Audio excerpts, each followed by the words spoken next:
কত বন্ধু বান্ধব থাকে, সেই সময় কাউরে দেখা যায় না। এই লোকজন রে, মানুষের মৃত্যুর সময় ঘরের মধ্যে বাবা থাকে, মা থাকে, ভাই থাকে, বোন থাকে, সবাই থাকে, বাবা, কিন্তু লোকজন আমার কান্না কেউ শুনে না। আমি সবার কথা শুনি, সবার কথা শুনতে পাই, সবার কথা জানতে পাই, আমার কথা কেউ শুনবে না। সেরকম আজকে বাবা মা হয়ে গলাতে পাথর বেঁধে ফেলাই দিতেছে নদীর মধ্যে। লোকজন রে, আমি বেশি কিছু চাই না, মৃত্যুর আগে শুধু আমার দুঃখে নিয়ে মায়েরে একটা নজর দেখাইবে। তাই লোকজন ধীরে ধীরে কেঁদে কেঁদে চলে গেল বাদশাহ সেকান্দরের দরবারে। যাই বলতেছে, হুজুর, আপনার কাজী শাহ শুধু মৃত্যুর আগে একটা নজর দেখতে চায় তার মা দুঃখে নিরে।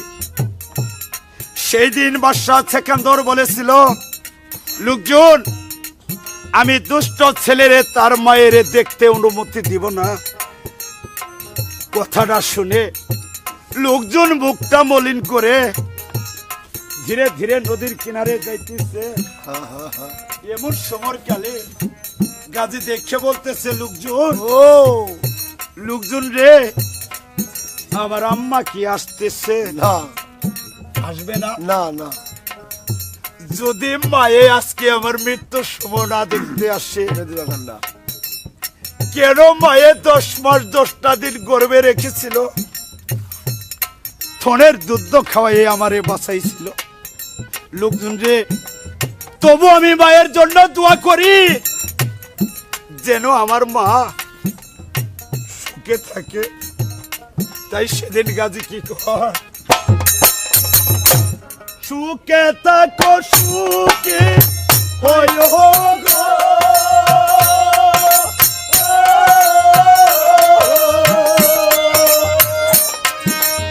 আমি দোয়া করি তোমার লাগিয়া গো, হে আম্মা গো, সুখে থাকো।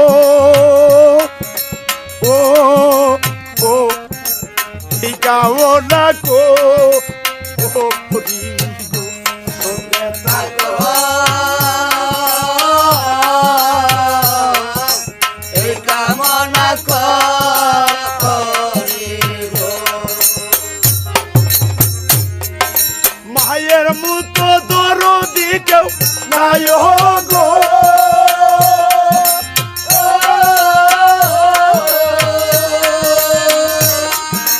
এই দুনিয়ারও আয়া যে গো,